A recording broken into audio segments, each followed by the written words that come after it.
Hi, this is Scott Greenya from Fairfax, Vermont, also known as Scott BBQ, and you're listening to the Barbecue Central Show. Start the game! Let's go! We'll do it live. Okay. Well, do it live! I'll write it and we'll do it live! So to get that perfect barbecue, you use wood. Are you sure it's safe? Whatever. We put the lighter fluid on, strike your match, and... Oh! Should we call the fire department? That might be a good idea.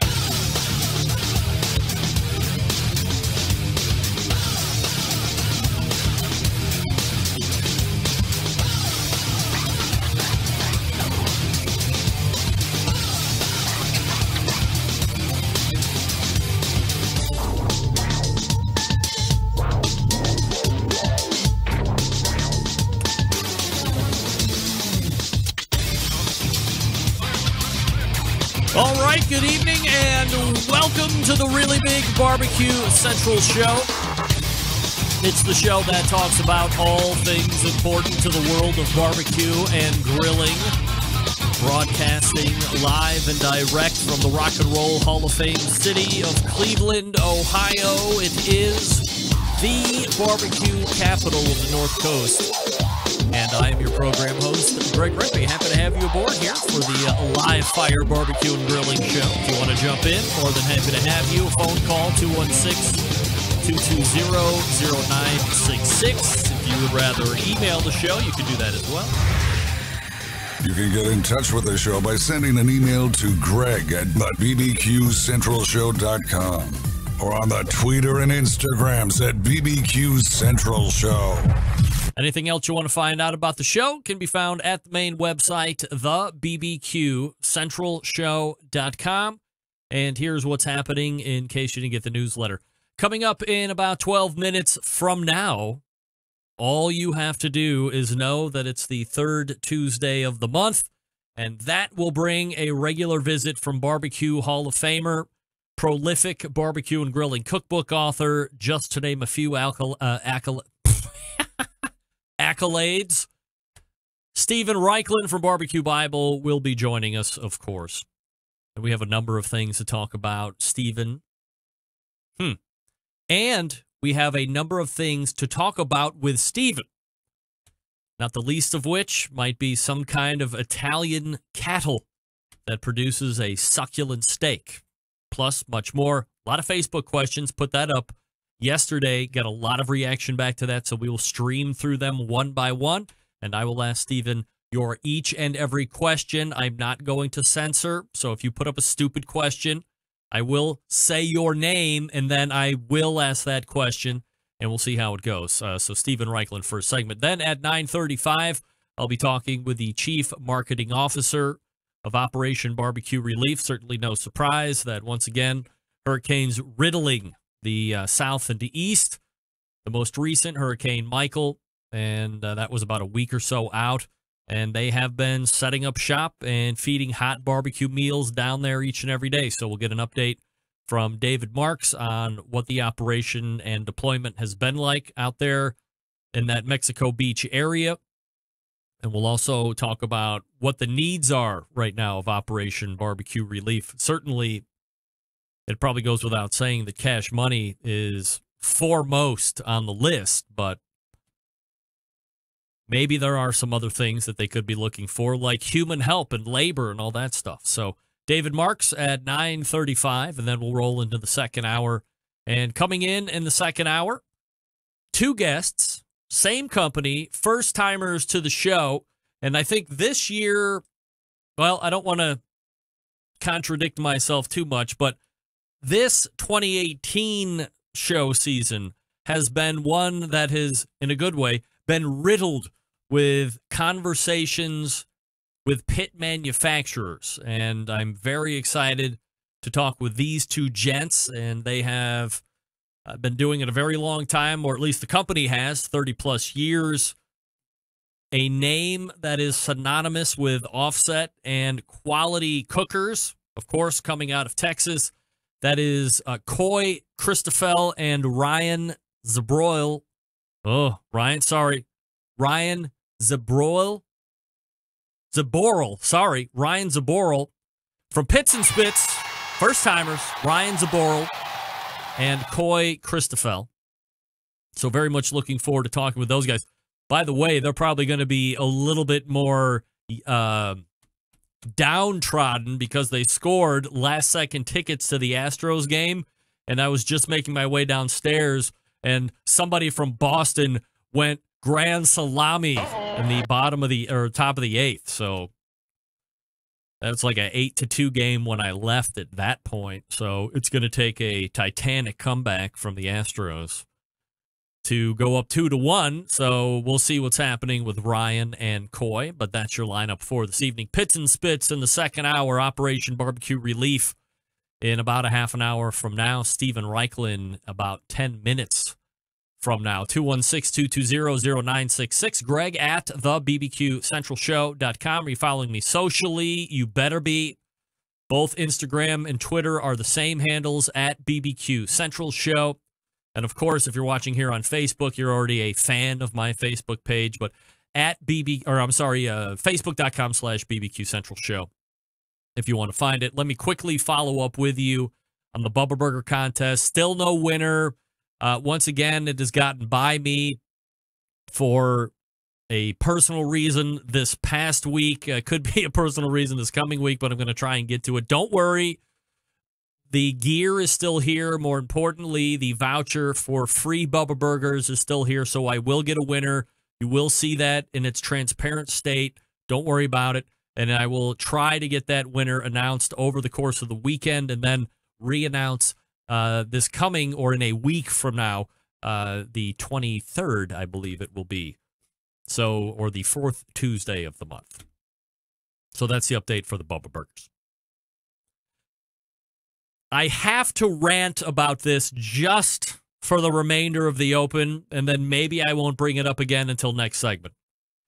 And I'm going to show you a picture of exactly what I'm talking about because I don't want anybody to lose sight here. So I apologize if you're getting this on podcast, but there's no other way for me to show you because you're listening audibly. But let me pull this picture up. All right. This is a beautiful steak, perfectly cooked, plated almost sexually, except for one thing. The steak is already cut, and I'm seeing it all over the place. Videos of people cooking steaks and then cutting the whole freaking thing in one fell swoop. More and more pictures of the same. What the hell are you people doing? This has to be just for the likes and just for the views. You want everyone to see what a freaking grill master you are. So this is what you're doing? In order to get the adulation you so deeply crave, you cut the whole steak up in one time? Great idea, except no one actually does that in real life. Are you telling me that at your house, you cook your steak and then cut all of them up like that? Hell no, you don't. No one does that. I can tell you this. If I go to a prime steakhouse and they don't tell me in advance that they are going to cut my steak like that, that bitch is going back when it hits the table. There's no question about it. I know that you can grill a perfect steak. I know it's going to look perfect on the inside. There's no need for you to prove it to me by cutting that whole piece of steak up from front to back. If you are that worried about it, if you really need me and everybody else to see the fact that you have a handle on the grill, on the coals, on the temperature, you know when to pull it, you have your thermometer, you know everything about the grill. I get it. I get it. You really like your perfectly cooked steak. If you feel the need to press that down on me and some of your other followers on social media, do me the favor. Just take a swipe down the center of that steak, take the snapshot, and then upload. But please, for the love of beef, stop cutting the whole damn steak. Enough. Get that big stuff out of here. I mean, nobody's doing that. Show me roll video in your house, and you show me the normal human being that cooks steak and then takes it, like that porterhouse or T-bone or whatever the hell it was I was just showing you, sections out the tenderloin and the strip, cuts it all up, and then plates it back around the bone. Nobody's doing that. But nobody's doing it in their house. But more and more, they're doing it in restaurants. Don't do that to my steak, buddy. I want my whole beef. I want that whole thing together. I'm urging you with peace and love. Stop cutting the whole steak up. It's losing heat.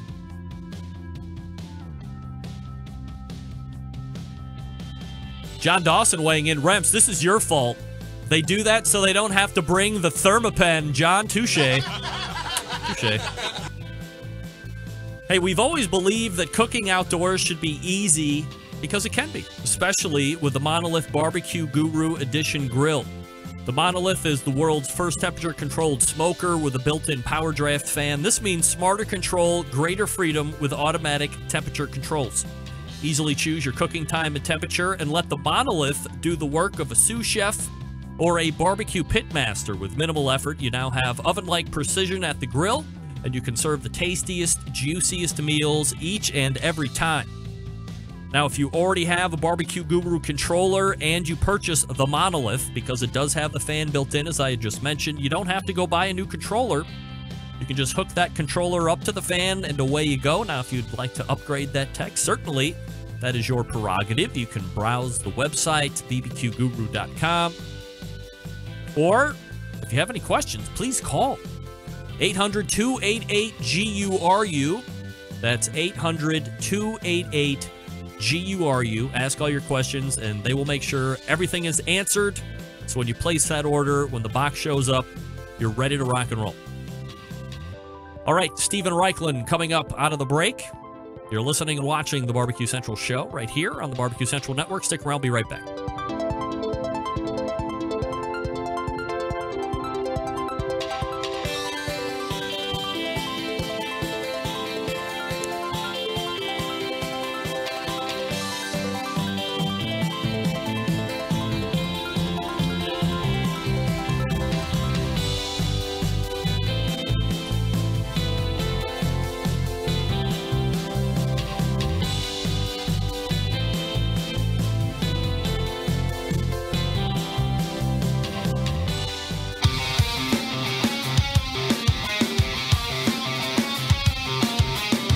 Broadcasting live from the Barbecue Central Show studios in Cleveland, Ohio. You're listening to the Barbecue Central Show. Once again, here's your host, Greg Rempe. Hey, welcome back. This portion of the show is being brought to you by Butcher Barbecue, makers of award-winning injections, marinades, rubs, seasonings, barbecue sauces, grilling oils.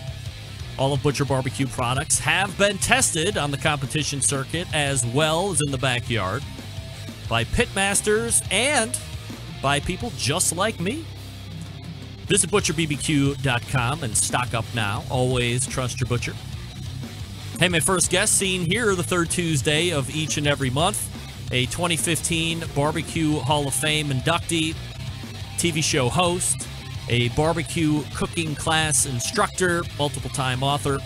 Let's go ahead and welcome back to the show, Steven Reichland. Steven, how are you, buddy?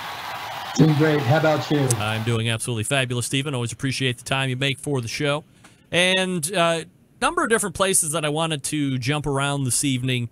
The first of which, of course, everybody knows that at least one time during the year you do that Barbecue University at the Broadmoor, and it's a sweeping location. You do a lot of great cooking school stuff, but you did something, it was a week or two ago, called Barbecue Boot Camp a little further west. So just a brief recap of that, maybe. Sure, this was a fun project. It was at the Alisal Guest Ranch and Resort in Solvang, California. If that name sounds familiar, well, that's where we taped the Project Smoke and Project Fire TV shows. So I returned to Solvang, to the Alisal, for this barbecue boot camp, which was co-taught by the Alisal chef, Chef Anthony Endy, and we had several other local food experts. And for me, it was just fun being back at the Alisal when it was not 40 degrees out and I was trying to grill in shirt sleeves as though it was summer. How many participants or how many students were enrolled in this camp? I guess they had about 60 participants. Wow. Local chef Franco Stuni. There was a pastry chef. Quite different than Barbecue University. You know, Barbecue University is, I'd say, more intense, a little more focused. We've got, 40 different grills and smokers for people to use. And this was pretty much a grilling demonstration, barbecue demonstration at Barbecue University, of course. People grill under my supervision, so it was a much more participatory. But it was fun to be back. You know, one of your biggest fans also shows up there. Now, he's been to Barbecue University a couple times, but I got this picture. Here's a Centralite Dennis Busso and a Stephen Reichland right there. Hey, Dennis, I mean, good to see you. this And that was guy fun. is like, he's got to be like one of your biggest fans, I think. He's a big fan. Yeah, yep. It's fun seeing him at Alisal. It's going to be fun back at Barbecue University. But, it's sort of a big family. We get a lot, I don't know whether to call them repeats or recidivists, but we get a lot of people returning to Barbecue University year after year, and that's fun for me because it's like a family reunion. Stephen, the other project that you have going on right now is the book called The Brisket Chronicles. We talked a little bit about that a couple months ago, but how is that project moving along right now? It is moving along splendidly. It's at what's called the first pages stage. That means that the manuscript has been submitted. It's been copy edited. The type has been set. The pages have been laid out. We're dropping in the photography. And it's time for me to go over it, word by word, line by line, page by page. Make sure everything makes sense, catch any repetitions of words you might not have meant to make sure all the pictures line up, the captions line up. And this is really a big step because pretty soon it'll be ready to go to the printers. Stephen Reichland joining me here on the show as he does the third Tuesday each and every month. So we were going to be talking a little bit about steak tonight. I was talking to a buddy of mine who just got back from a tour of Italy. I believe he was visiting for anniversary. It was a destination place that him and his wife had wanted to get out to, and so they finally made that happen. Of course, he's a big foodie, big barbecue and grilling guy, and he sent me a picture of this thing called, and I apologize for any missteps here, but I believe it's called the Bistecca alla Fiorentina. Bistecca alla Fiorentina, right? Which basically means steak in the style of Florence. And basically what it is a monster thick beef porterhouse steak that is grilled over charcoal. And if you're feeling fancy, you serve it with a drizzle of olive oil. Or if you're feeling more Spartan, like most Italians are, you just serve it with a sprinkle of salt. And this is coming from the Chianina cattle, is that right? That's actually pronounced the Chianina steer. And Chianina is one of the great classic beef breeds of Italy. Like many heirloom breeds, slowly disappearing because it's a very slow-growing steer. Doesn't produce nearly as much beef as quickly as a breed like the Black Angus. But you still find it in the Marche region and in Tuscany, and has a wonderful, mild, sweet, deep, luscious flavor. In fact, if any of your viewers are watching us in Italy, you may have seen my show, Stephen Reichland Grills Italy, on Gambero Rosso, and we devoted an episode to Florence. We went with my favorite bistecca master First, we went to the butcher shop. We saw the whole sides of steers hanging, how the bistecca is cut, how it's grilled over charcoal. They have a very interesting technique too. So it's a super, super thick steak, right? Maybe 3 inches thick. Wow. Conventional grilling on one side, then the other won't get it done to even Italian standards, which means still mooing in the center, but at least a little warm. So what they do after they brown both sides is they stand the steak up one end, and they let the heat get conducted through the T-bone to the meat to warm it up. They're serving at about 105 degrees internal temperature, so that's pretty rare by American standards. Yeah, I mean, are you good with that? I mean, are you at least used to that, or is that still a little bit of a hurdle for you? Hey, when in Florence, eat like the Florentines. Yeah, I'm good with it. It's such incredibly flavorful beef. The picture that he sent me, and I know you were able to pull a look at that, looked like they took, the tenderloin part out and the strip part, and they cut it, and then they placed it back around the bone. I just did a 3 or 4 minute rant at the top of the open here of the show, and I'm wondering if we're not getting into this weirdo thing where restaurants, at least, and I do see it a lot with people on their social media when they cook steak, they're just taking the whole steak and they're just cutting it right up from the top to the bottom. You're seeing it in these high-end steak restaurants. Is this a trend that's starting to gain steam? Has it always been around? I know Peter Luger's has done it forever, but I haven't really seen it until the last 5 or 6 months, where people are really cutting up the whole steak. To me, it seemed like it would go cold pretty quick. Yeah, it's, somehow when they do it in Florence and they bring it to the table and they cut it to the table and it goes, right from the cutting board onto your plate, it works. But when they cut it up in the kitchen, then it has to sit under, on a pass table under a heat lamp and brought out. You're right. It just it cools down.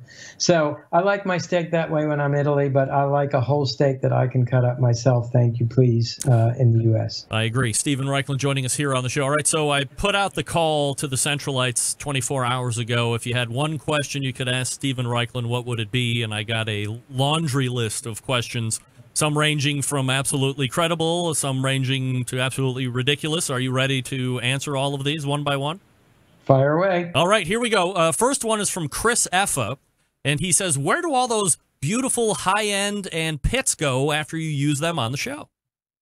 Well, the super high-end expensive ones go back to the manufacturers, unless the manufacturer wants to donate them. And basically what we do after the shoot, a grill or two may go to thank a purveyor or supplier, but most of them go to the local PBS station where they are auctioned off as a fundraiser for PBS. Question number 2 is from David Huff, and he says, what does it take for a grill master or a pit master or a chef to go from that position to a cooking personality? Is it luck, demeanor, looks, contacts? What gives? Well, luck plays a big part. Hard work plays a big part. Being at the right place at the right time plays a big part. And I would say having something to say, having something new to say, and passion, passion and drive. Man, it takes a lot of persistence to make it happen, and a lot of rejections along the way. And you got to believe in yourself and what you want to do. Stephen, if I'm remembering correctly, I think I've posed that question to you before, as far as when you were first coming out on television and it was, Barbecue You on PBS, and you had said, hey, when that camera first hit me, when I was first getting into it, it was a really uncomfortable scenario for me, something that you had to work through. So you got to also be cognizant of, hey, you got to get all these things lined up. Oh, by the way, there's going to be a bunch of people looking at you, and you got to look into a camera and be comfortable. Yes, and that is a very big part of the job, but you also got to be doing something at the same time. Your hands have to be moving. You have to be thinking that the camera is seeing a sequence that is different than your eyes are seeing the sequence, right? So when you're chopping, you're mixing, you're pouring, you're doing it the way the camera sees it. You got to move slowly so 3 cameras can follow you. One of those cameras focusing on an area that's roughly maybe 2 square inches. So if you just move your hands around, they'll lose you. There's a lot of moving parts go into television. All right. Next question is from Mike Schilling, and he says, how does Guy Fieri get into the Barbecue Hall of Fame before Greg Rempe? By the way, I agree with that wholeheartedly. Any thoughts on that? By the way, Guy Fieri got into the Barbecue Hall of Fame before Stephen Reichlin, if we're pointing out truths here. Well, there was one year when I was actually nominated a few years earlier than I got into it, but they chose to have the ceremony on Yom Kippur, which is the most sacred Jewish holiday and incidentally a holiday when we fast. So I had to turn it down that year. I don't know. He has better hair than I do. And me, too. I think everybody has better hair than me, no doubt. Next question is from Jason Chance, and it is simply, how did your love of barbecue cooking start? I think for me it was, look, I love the flavor of grilled food. I love the act of grilling. But I think for me it was kind of more intellectual. And it was, I've always been fascinated by the intersection of food and history and culture. And somehow they come together over barbecue, around live fire cooking in a way that is so deeper, more universal, more meaningful than any other method of cooking. Because if you think about it, if you have fire and you have food, you have barbecue. You don't need stoves, you don't need technology, you don't need cookware. And so I think I was just attracted by how primal and universal it was. Were you also attracted to the fact that you were going to be able to write about it? I mean, obviously you probably didn't realize that you were going to have the success that Barbecue Bible ended up being, but being the literature major and having that love of writing and reading, something exciting about being able to write about that too? Oh, absolutely. And, I wrote Barbecue Bible. I never thought while I was writing it would ever lead anywhere. I thought, I'll finish it, turn it in, then I'll write a noodle Bible afterwards, or I'll go into something else. But, I like to say barbecue, I didn't find barbecue, it found me. And it found me and grabbed onto me, and I've been hooked ever since. All right, potentially loaded question here from John House. Last meal on death row, and by the way, you don't get to make the choice. I'm giving you option A or option B. A, boiled hot dogs. B, horse meat. Horse meat, no question. No question, yes. No question. Well, definitive. Assuming they're going to grill it for me, okay? Because grilled horse meat is... that is a classic of Basilicata in southern Italy, and they do amazing things with it. And horse meat is delicious. It's a little sweeter than beef. It's got a very rich, satisfying flavor and mouthfeel. However, I probably just alienated about 3/4 of your viewers there. Next question from Jeffrey Stone, and you do have a little bit of experience here with this. Best hurricane comfort food you have cooked on a charcoal grill. Jeff is actually asking from Ground Zero right near Mexico Beach. Oh, man, I am so sorry, Jeff. It was undoubtedly one of the stews we made that says, your freezer will keep food cold for about maybe 24, 36 hours if you don't open the door. And then at that point, you got to do everything. So we set up a grill. All the neighbors brought whatever food they had that was thawing, and we just threw it in a big pot and made this fantastic stew. And fed the whole neighborhood. I'm really sorry for your loss. Hope you're there, and I hope FEMA and help get to you soon. Next question is... do you know if Operation Barbecue Rescue is on the way to that part of Florida? Yeah, they've actually been deployed for the better part of a week, and I'm actually having David Marks from OBR on right after you, believe it or not. So fantastic. We'll That's great. Well, thank you all for your good work, guys. Larry Beasley is asking, other than mustard, what are some good binding sources for ribs or pork?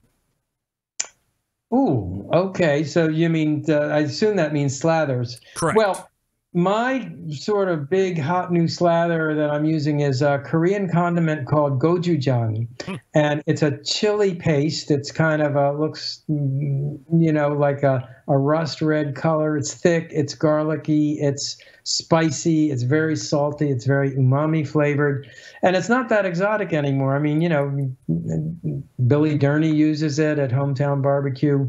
So that's a good one. Another one that comes from Asia is Japanese miso. That is a paste of fermented soybeans or other grains. Also a terrific binding paste.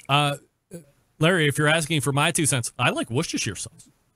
There you go. And you can buy powdered Worcestershire sauce, which is great to sprinkle on top of that mustard that you've applied as a base layer. Absolutely. All right, next question from Mark Scheel. Favorite thing to eat, doesn't have to be grilled or barbecue. Oh, gotta be Maryland steamed crabs. I grew up in Baltimore, and coming back to that last meal question, much as I think I would like a Texas brisket, it's gotta be Maryland steamed crabs. Next question from Sylvie Curry, Lady of Q. What's your number one go-to outdoor cooking, grill, or smoker? Oh boy, that's a toughie. I use a Weber kettle a lot. When I'm cooking steaks, I have a Grillworks, a Grillworks wood burning grill. Kalamazoo is always a pleasure to grill on. A hibachi. I mean, that's I'm trying to give all ends of the spectrum and all price ranges. But I think a kettle grill, it's pretty tough to beat a kettle grill. Big green egg too. If you're doing long, slow smokes or overnight smokes, that's a biggie. Next question is from Eugene Apicella. Does one buy the latest and the greatest and try growing into it, or does one start out with a basic cooker and then trade up at a later date? Really good question. Well, I would say, coming back to that kettle grill, if you can learn to cook well on a kettle grill, you can grill on anything. So you're learning charcoal management, you're learning direct and indirect grilling, you're learning smoking, heat control, tiered fire. So, I mean, that might be a good starting point. But if you're thinking about buying a new grill, you already have one, I always recommend buying more grill than you think you need, because that will stretch your creativity and you'll grow into it plenty quick. Danny Baker's asking, can Stephen Reichland make a great pasta plate? Yeah. I mean, I've been in barbecue for 20 years. By the way, Greg, this is the 20th anniversary of Barbecue Bible this year. Really? 20 years? Wow. Yeah, but I had a good 20 years of writing about other food before that. I've written a couple. I wrote an Italian cookbook, and I have a new book coming out in Italy this spring in Italian from the Stephen Reichland Grills Italy show. Love pasta. All right. Next question from Dan Handy. Oh. I got to tell you, by the way, one of my greatest mistakes ever was I had made like a spaghetti Alfredo, and I took it and I had leftover, and I put the cold congealed lump of noodles on the grill, grilled it over a direct hot fire, and the noodles got incredibly crispy and the sauce melted, and it was the most fabulous dish I'll never be able to reproduce again. Really? But, anybody wants to try that, that's pretty fun. All right, so that's going to do it for the questions. I wanted to reserve a couple minutes here at the end to let you know that while Stephen Reichland has already been inducted into the Barbecue Hall of Fame, a month ago he was also inducted into the Barbecue Central Show Guest Hall of Fame. So now 2 times a Hall of Famer, and I wanted to leave you a minute or so, Stephen, to make any kind of speech or whatever you think would be appropriate at such a measured and momentous occasion. Well, Greg, that is a great honor, and I will cherish it right up there with the Hall of Fame and the Beard Awards and all. But I actually will take an opportunity to tell you how much I look forward to these interviews every month. You are a very smart guy, and you ask very intelligent questions about barbecue. You're very thoughtful. Your mind is very wide-reaching, and I wish you all the success and even more success, because you deserve it. This is a fantastic show. So thank you. I'm honored. Well, thank you for the kind words. And that is Barbecue Central Show Guest Hall of Famer and Barbecue Hall of Famer Stephen Reichland. You find him right here the third Tuesday of each and every month. Stephen, always appreciate the time. Thanks so much. Good night, guys. Bye-bye. There he is. Freshly minted Barbecue Hall of Famer Stephen Reichland. All guests appear via the Traeger Grills hotline. How about that? Yummy. Meathead with a great speech coming in. Stephen Reichland with a great speech coming in. As soon as we have some more of these Barbecue Central Show Guest Hall of Famers, we'll make sure that we allot them their respective speech times. Hey, Cook Shack manufactures smoker ovens for barbecue lovers with any amount of experience. Whether you barbecue in the backyard, on the competition circuit, or in a 5-star dining facility, Cook Shack has the unit that will do the job. And with a full line of barbecue sauces, spices, pellets, and wood chunks, it's the perfect one-stop shop. Cook Shack strives to be your barbecue resource center by offering cooking classes, online recipes, how-to videos, 2 blogs, Smoking Grilling 101s, and a video cooking classroom. Check out their website at cookshack.com or follow them on Instagram, Facebook, YouTube, Twitter, Pinterest, or Google+. Get advice and share your passion for barbecue on their world-class barbecue forum. Cook Shack pellet-fired smokers are the choice of champions because they were designed by a champion, Ed Fast Eddie Moore. The FEC 100, PG 1000, always customer favorites. The PG 1000 can actually double as a smoker and a grill. Low and slow, hot and fast, the pellet grill line gives you the most for your money. Cook Shack Residential Electric Smokers, the #1 smoker in the industry, so if you don't like the pellet stuff, here's a great option for you. High quality means high durability and versatility. Anything you can make in your oven, you can make in a Cook Shack. Passion and dedication drives Cook Shack's manufacturing, with quality always being at the forefront. Get the best in barbecue since 1962. Call 800-423-0698. That's 800-423-0698, or visit the website cookshack.com. That's cookshack.com. All right, we're back with David Marks, Operation Barbecue Relief. Stick around, we'll be right back.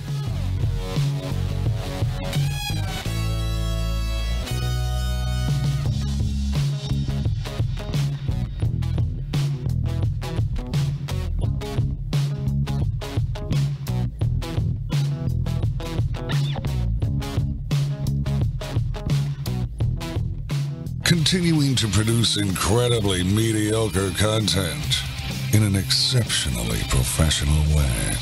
You're listening and watching the Barbecue Central Show. Once again, here's your host, Greg Rampey. This portion of the show being brought to you by cookinpellets.com, your #1 source for quality wood pellets for all of your pellet-driven cookers, Traegers, and Green Mountain Grills, and Louisianas, and Black Olives, Fast Eddies, Cook Shacks, you name it. Visit cookinpellets.com for more information or to purchase. You can also visit amazon.com to purchase as well if you're not into buying from Cookin' Pellets. Don't forget, Cookin' Pellets does have a free app, so be sure to hit that up. Sometimes it alerts you when they have great shipping deals, so never fear. All right, my next guest, a competitive barbecue pitmaster for Wilbur's Revenge Barbecue Team, also owns Pitmasters LLC, which is a franchise of Famous Dave's Barbecue, and is the Chief Marketing Officer and a board member for Operation Barbecue Relief. The weather events and natural disasters continue. This past week, Hurricane Michael hit the Florida Panhandle and was rated as the strongest storm to hit that side of the state ever. So, back for an update, our friend and CMO of OBR, David Marks. David, how are you, buddy? I'm doing great. How are you, Greg? I'm doing absolutely fabulous, Dave. Appreciate you making time for the show, as always. All right, so we are, is it roughly a week or so out from Michael impacting the Florida Panhandle, Mexico Beach, and points to the east, to the west, to the south. What's happening down there right now from a deployment situation? So right now we actually have 2 separate locations, one in Tallahassee and one in Panama City.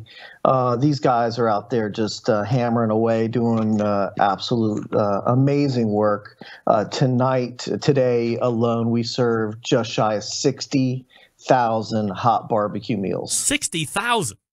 Yeah, the actual number, if we're going to get technical, is 56,550. Wow. That's crazy. Tremendous amount of food. Tremendous, absolutely. And honestly, probably could use a couple more volunteers out there in our neck of the woods. These guys are just hammering it out. When you're kind of pushing through that kind of a volume, people are working real hard. And as you can imagine, the conditions are not exactly pristine. So when did you guys actually start setting up shop and start rolling out those first meals? So we actually arrived in Panama City and in Tallahassee on Thursday/Friday, depending on who you were, but really got in late Thursday night or Friday and started setting up. Things were pretty under control in Tallahassee, but we put some pork butts on the smoker, just tried to get rolling. We served 3,000 meals without even being set up in the parking lot at Panama City. People just starving. So were you down there, Dave? So I actually haven't gone down there yet. I have kind of played back half and been just handling a lot of the back of the half, back office stuff, if you will, water hookups, securing sites, insurance certificates, getting food in. So I haven't been down there, but the guys have been telling me whatever you see on the news, whatever you think, you know, it's worse than they've ever seen. Yeah, because, you know, I hate to start going in and comparing one hurricane to the next, but, you know, remember last year was a terrific hurricane season. Texas was affected, obviously, the very southern part of Florida. And I mean, I think it was at Irma that was like 500 miles wide or what. I mean, it was just an absolute huge storm. So from a devastation standpoint or an impact standpoint, is this one worse than what they had seen last year? Or, I mean, are we talking pretty close comparisons?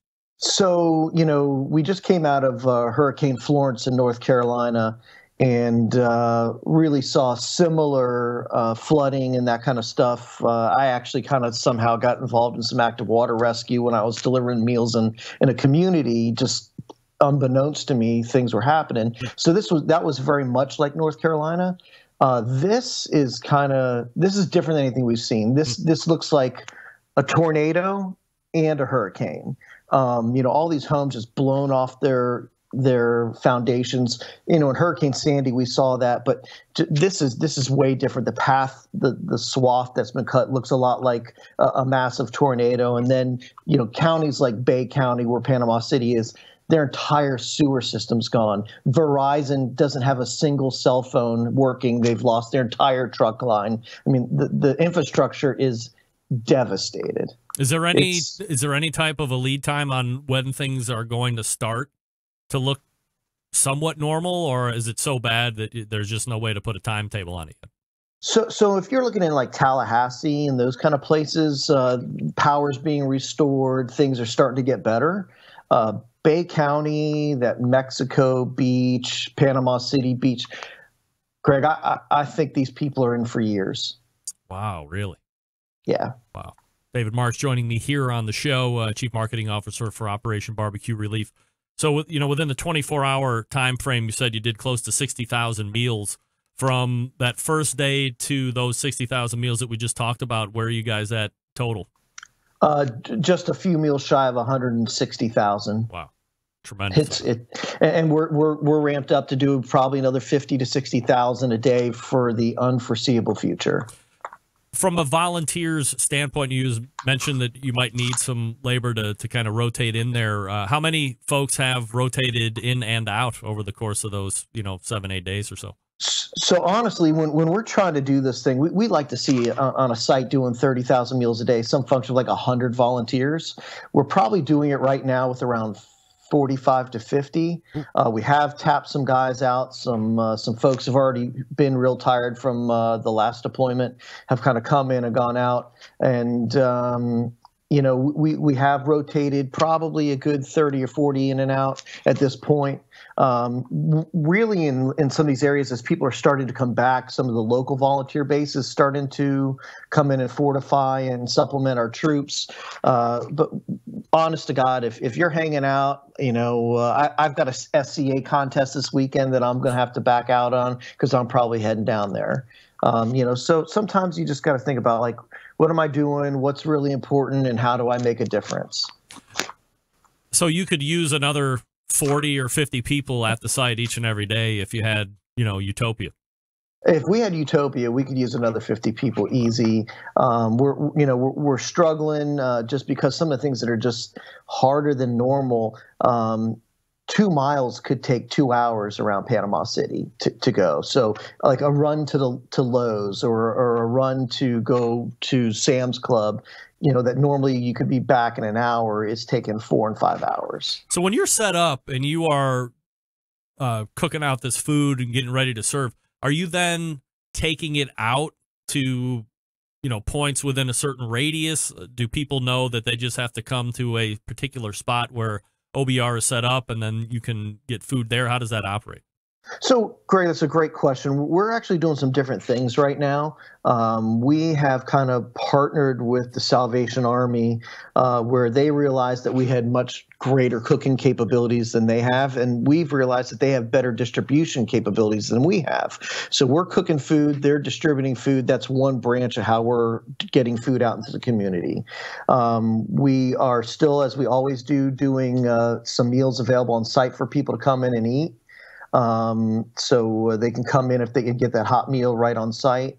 We do large capacity pickup where people can come get 500, 1,000 meals for their church, or their community center, the fire department, if you will. And then one of the most important things that I will fight forever as part of Operation Barbecue Leaf to never lose hold of, and that is get our folks in our vehicles out into the community, handing out that one important meal that makes a difference in somebody's life. And we start to become numb with how big these numbers have gotten over the years and how much we can really kick out. So it's really important to me that we always keep close to us that individual personal touch where we're out there with our volunteers handing out single meals.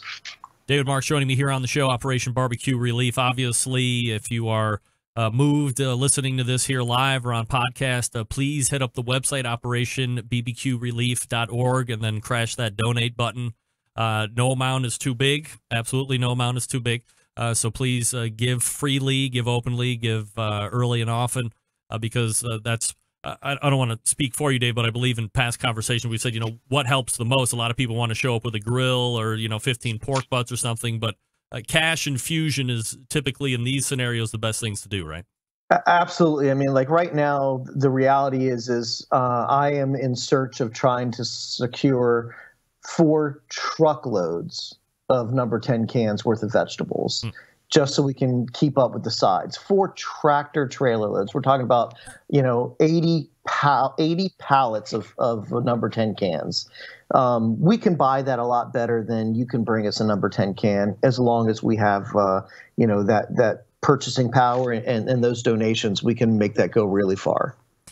There were 2 really good promo pieces on Operation Barbecue Relief recently. One, I believe, was through people.com, and then there was this other 60-second video documentary. You're actually part of that one. So that was probably the North Carolina one you were just referencing. Yes, sir. As the marketing officer, how do you track what kind of impact those pieces have for the organization? Is it visible? Is it trackable? Or is it just good to have the name out there and see what you guys are doing? So, that's really interesting. The first thing I can tell you right off the bat is the 60-second doc video, which is actually 3 minutes long, came out 2 days ago. It was made public 2 days ago, and it already has 185,000 views. Wow. So I would start off with just saying that, and that's people who watched it. It didn't come through somebody's feed. That's 185,000 views. So I can tell you this: I've never been able to do anything like that. That's incredible. So those things are really valuable. As Operation Barbecue Relief continues to grow, things like people.com, the People magazine, that's so much. The depth and the breadth is so much further out than we've gotten over the years, and I appreciate everything that Barbecue Central show's done for us, and that others have done, and the different things that people have done to help us get our name out there. But with that being said, this is so wide and so deep. It's America. It's not barbecue anymore, and we will always be barbecue at the core. But these kind of opportunities where we get put out there in the forefront outside of barbecue really is what's going to continue to grow what we do and make it possible for us to do more for people. People in barbecue, we use the terminology that people have donation fatigue. So many in the barbecue world have already done so much for us that, it's hard to continue to go back and ask everybody. It is for me. I feel terrible when you ask somebody who just spent 2 or 3 weeks away to come back again. And this really allows us to grow.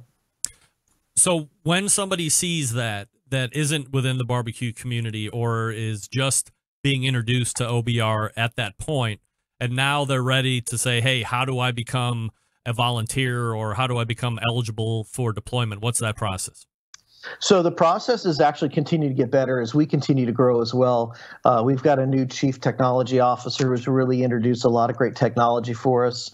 You can always go on the website and register as a volunteer or donate. But we actually have an app now where you can go on, download the app on the Play Store, iTunes, whatever, and download that app. And then you can go in and register on that app. And then you can go literally sign up for shifts that you want to participate in. So, this weekend there's the Kansas City Marathon. People could sign up to work at the marathon. People can sign up to work shifts in Tallahassee or Panama City. And actually, I'm going to announce, this is crazy, but we're actually opening up another deployment effective tomorrow in South Texas because there's flooding going on. Yeah. So, we are really pushing our resources, and technology is what's going to allow us to continue to do that as well. I do want to give you a minute or two, if you want, to mention any of the big name sponsors and partners that OBR works with, because, for all the times you've been on, I don't know if we've really paid a huge amount of attention to them, but they're obviously a very integral part of the whole success.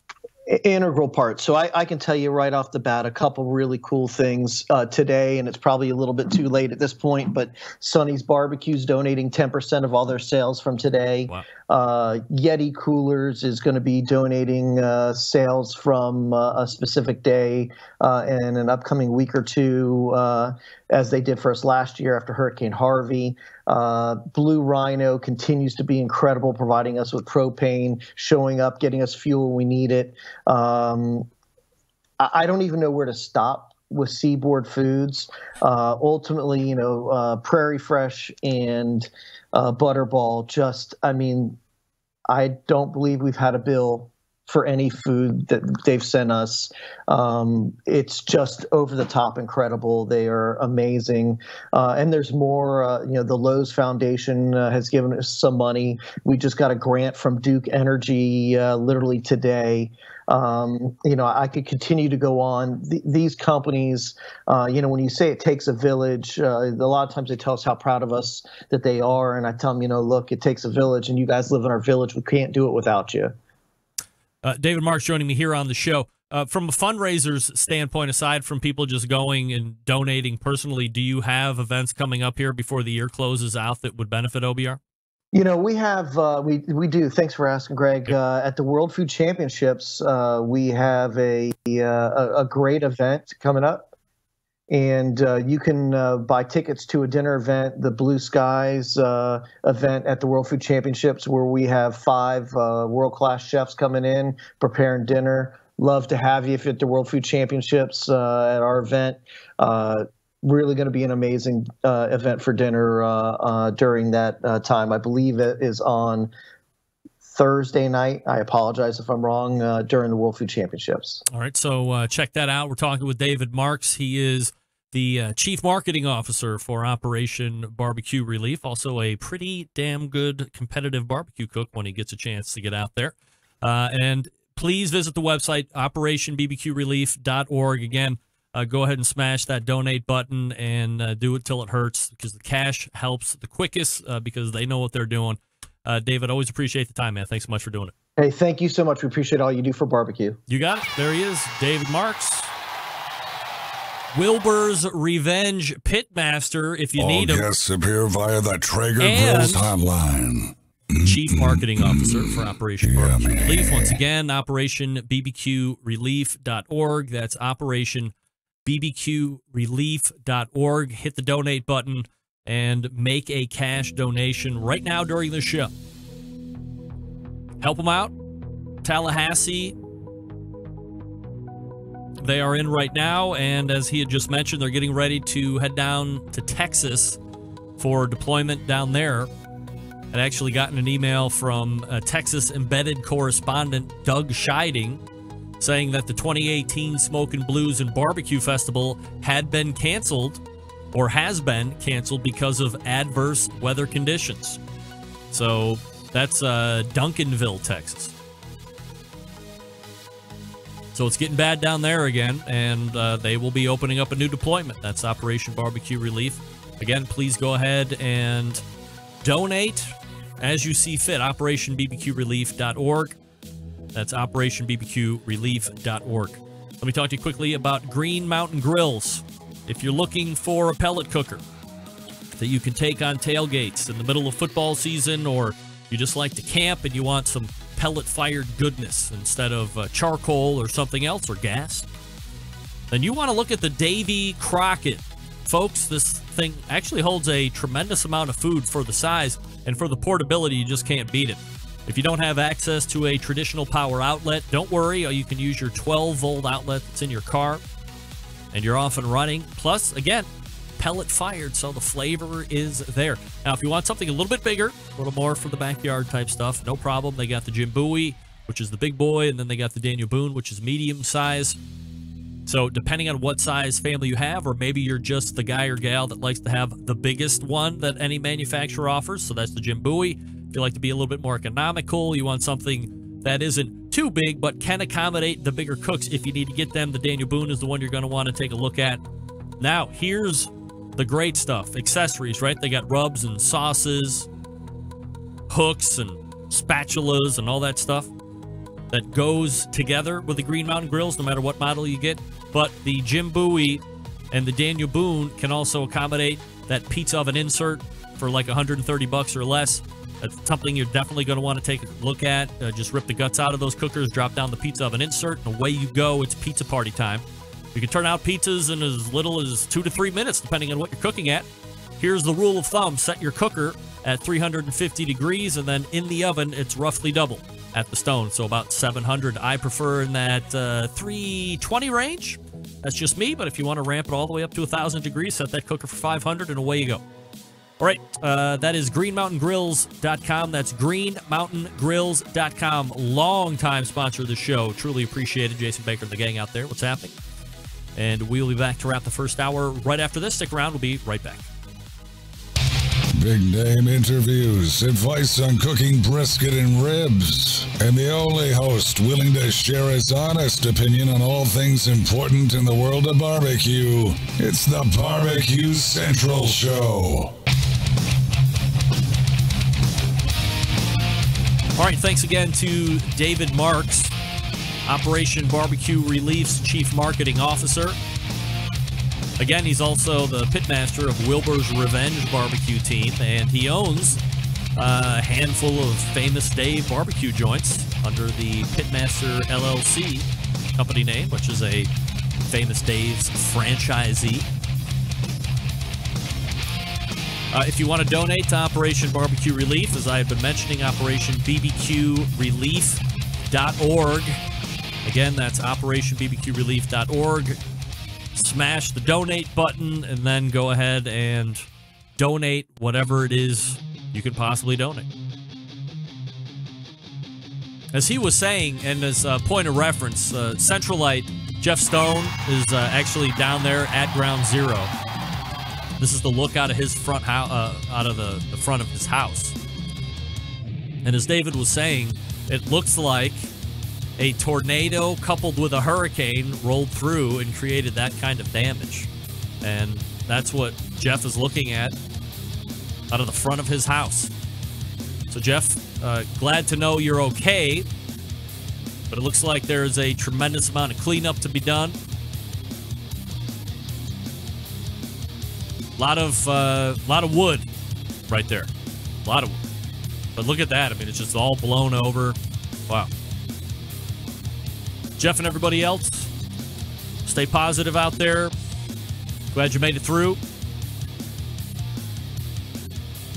And again, if you're looking to help and you're listening here to the show live, or you want to go after podcast and help out, because donations don't have to be just now during the live show between 9 and 11. They can be done at any time and at any point that it makes sense for you.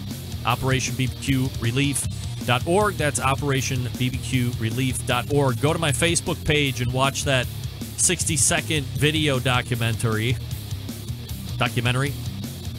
which again is about 3 minutes long. And see, David's in that one. So good to see him out there. But really gives you an idea of what's going into a day's operation and where they're getting out to, handing off meals, and then most importantly, seeing the recipients' faces. It seems far-fetched that one hot barbecue meal, a pulled pork sandwich with a great side, is something that can change somebody's outlook. But why do we gather around the dinner table? Why do we associate some of the most important times of our lives with food? Because it has that effect. So help them out. OperationBBQRelief.org. That's OperationBBQRelief.org. We're back for the second hour. Stick around. We'll be right back.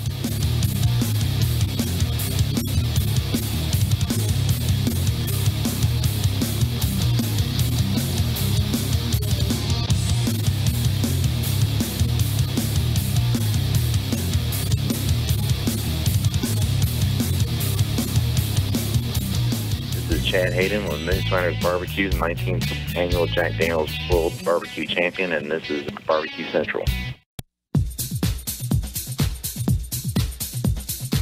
Happy to have you aboard here for the really big barbecue show. Boing. We cook because we have to, and we grill because we want to. Hit me! Fine, how's it going? You have a great show. I'm a big fan. Boing. So what seems to be the problem here? This man looks like he's dead and he's in the crackle. Charbono! It's all about the charbono, dude! Succulent fish. What? He ate 2 feet for wiener. Oh, listen, Lavernius, shut your face. I'm shaking like a dog shit peach seeds. We have top men working on it right now. Top men. And just like that, we are into the second hour. Welcome aboard. Hey, you found the Barbecue Central show, whether on purpose or mistake. It's no matter. It's a show that talks about barbecue and grilling stuff. We like that. You like that. Let's like it together. Still to come on this show, Ryan and Coy from Pits and Spits. So if you're tuning into the second hour, don't go anywhere. Give me a few minutes to get loose, and then we'll have Ryan and Coy here. I believe this is the first show in recent memory, long recent memory, that we are all Skype all the time. How about that? Technology playing a role once again in the success of this show. Trust me.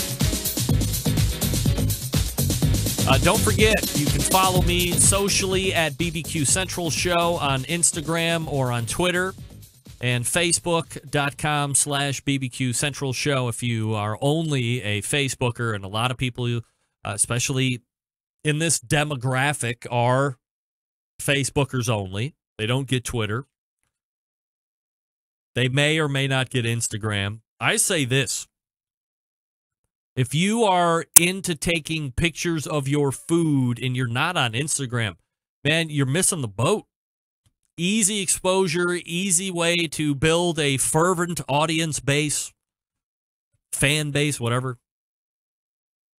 And the way smart devices are anymore, boy, I'm going to sound like an old guy. The pictures or the cameras are so good. You can take great shots on your phone, frame them right, get them lit right, take them right. You have 10,000 followers before you know it. Not me. Not me. I try. But you could. Everybody else seems to be able to get there. I try. We're almost there. We're almost at 3,500 followers on Instagram. So please, I beg of you, if you're not on Instagram, sign up for an account. If you don't want to post anything, just follow me, for crying out loud, at BBQ Central Show. Ryan and Coy from Pits and Spits in a couple seconds. If you've always been interested in their pits, it's definitely going to be a segment or two you're going to want to listen to, because we will talk about their products. We will also talk about what continues to be an emergence of, I guess, what I would call traditional pit manufacturers, offset dudes and gals who make these for decades. Offset pits of varying lengths and sizes and so forth. Getting into the pellet cooker market. Do you remember, was it a year ago or whatever, I had Richie Robin from Gator Pit on? And he was introducing his pellet cooker. And he was all geeked. I think I got about 5 sentences in the whole segment. Had the whole thing laid out how I wanted to steer that, and he just took that car right over. But he was excited. Putting a pellet cooker inside of a Gator. Well, Pits and Spits has joined that as well. So we're going to talk to them about why are they getting into the pellet cooker segment. When you're seen as a leader in one segment, why you're getting into a different one that seems to be overrunneth with manufacturers at the moment, that being the pellet cooker industry. But nevertheless, 10 minutes from now, Ryan and Coy will be here, and we'll chat about all that. Your phone calls and emails, if you wish, 216-220-0966. Greg at thebbqcentralshow.com if you want to email. I have something to tell you about, and it's a new rib method. Get ready. If you don't have your pen and pencil or some type of writing utensil, I will wait exactly 3 seconds before I go. A little listening music here first. All right, you had your time.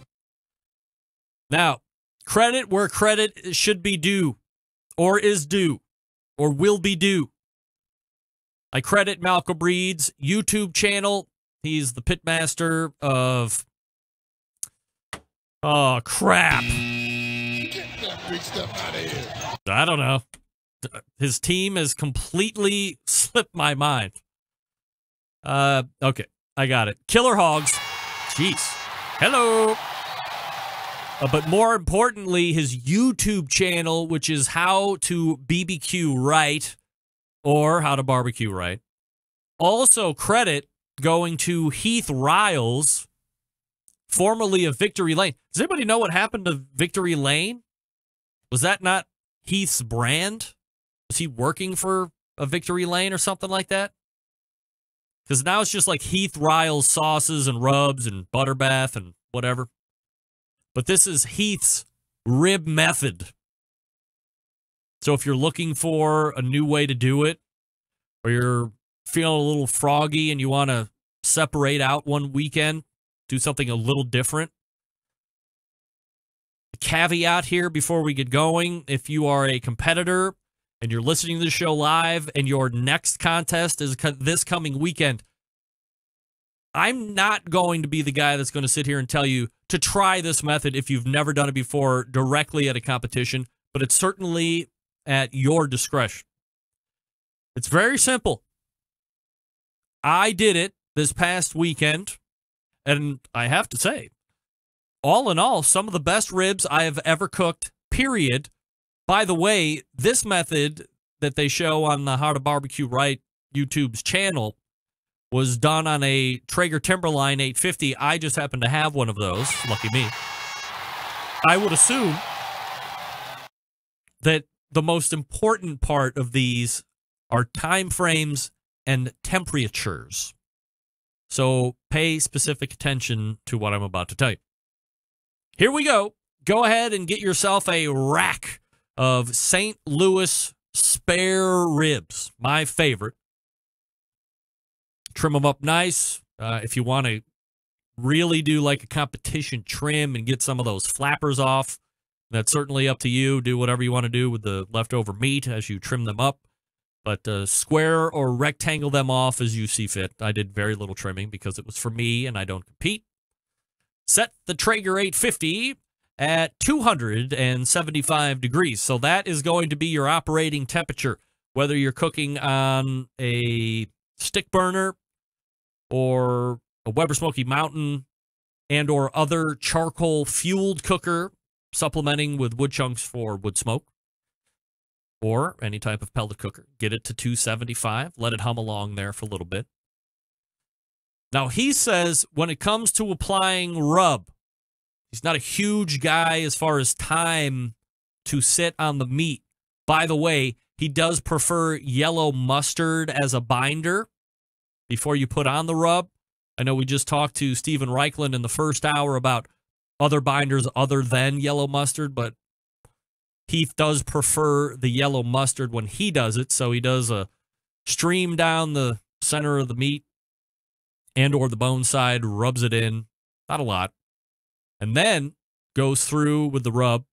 In the video, Heath was using 3 different rubs.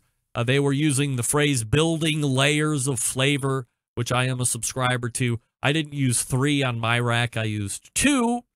I used the Big Papa Smokers Sweet Money Rub, and then I followed that up with a healthy dose of Meat Church's Honey Bacon Rub. Both are marvelous together.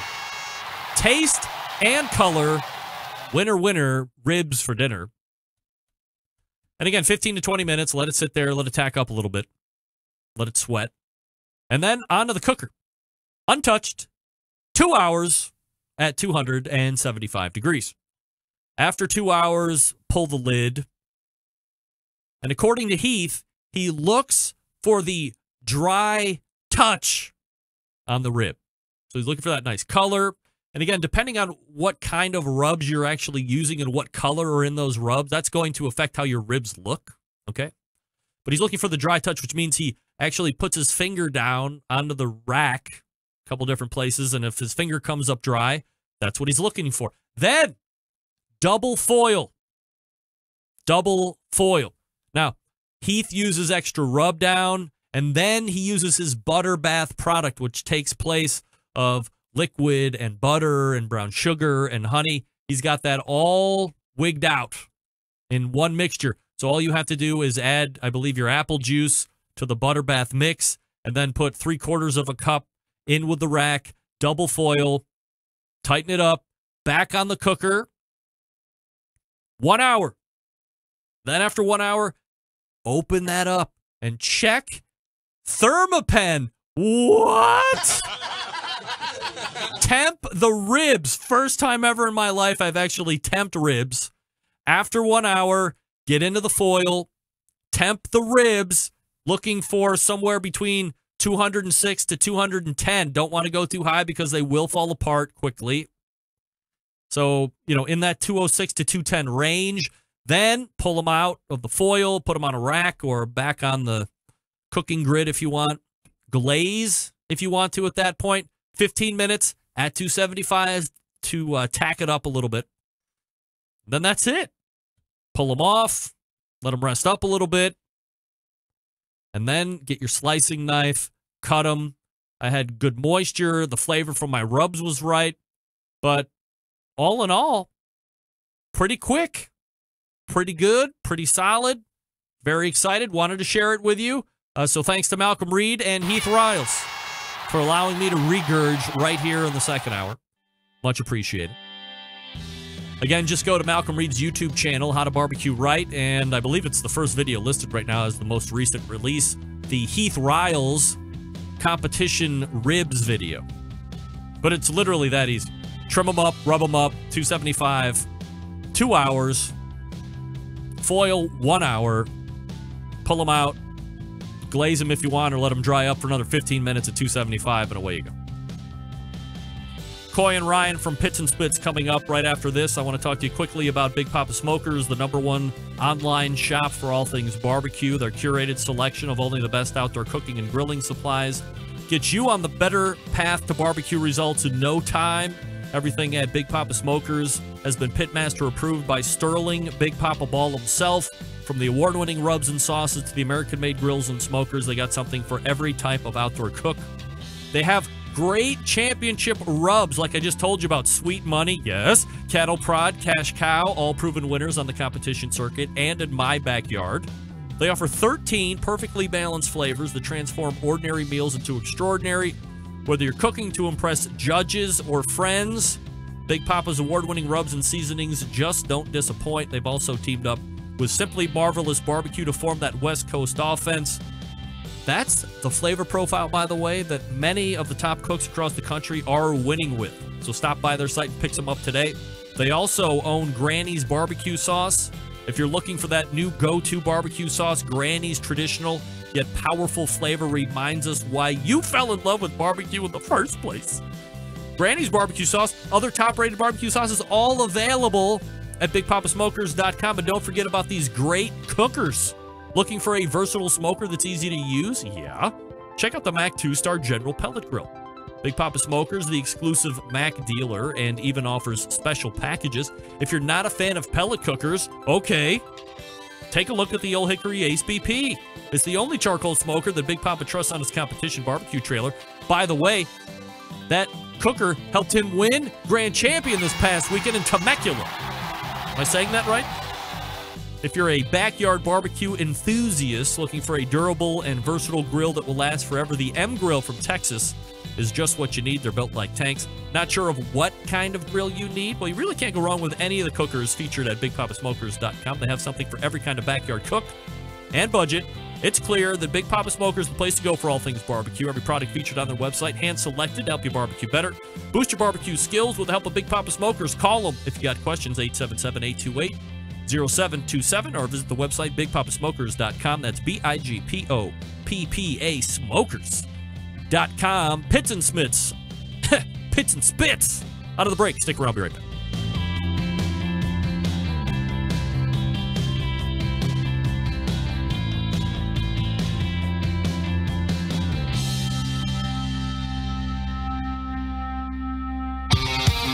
The only show giving you a monthly visit from a doctor of barbecue.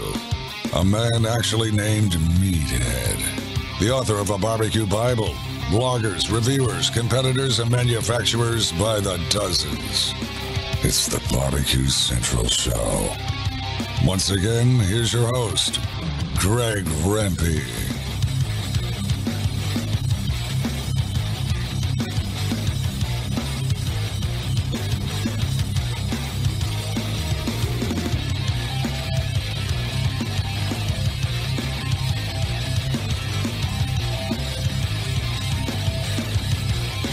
Hey, welcome back. This portion of the show being brought to you by Smithfield.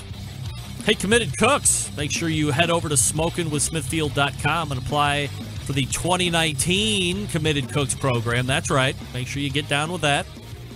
Also, if you are putting on a contest and you are interested in applying for the 2019 Smithfield Grant Program, be sure to do that at smokingwithsmithfield.com as well. That goes till the end of the month, I believe. And make sure that you do both of those at that website, smokingwithsmithfield.com. Again, the Committed Cooks program is $25 for the shipping charge, open to the first 500 applicants. So be sure to get in early, as that has a tendency to sell out very quickly. All right. Well, of course, I am having a tremendous issue with Skype right now, so I'm going to have to reboot that one real quick so we can get Coy and Ryan back up. Well, that's not going to work, of course. How can every other screen be working and that doesn't work? This is my lifeline. This is my life's blood. Why are you going to crap out on me now? These two guys have had a horrific night already with Boston putting a whooping. Oh, don't install a new version now. I didn't even want that. Big stuff out of here. I mean, I know I say it each and every show that I hate Skype, but I mean, Skype, you can't make me hate you more than I already do. I hate your guts. Get that big stuff out of here. I would wish for your imminent demise if you were a human being, but you're not. You're not a human being, which kind of makes it even worse, I think. All right, let's see. I need here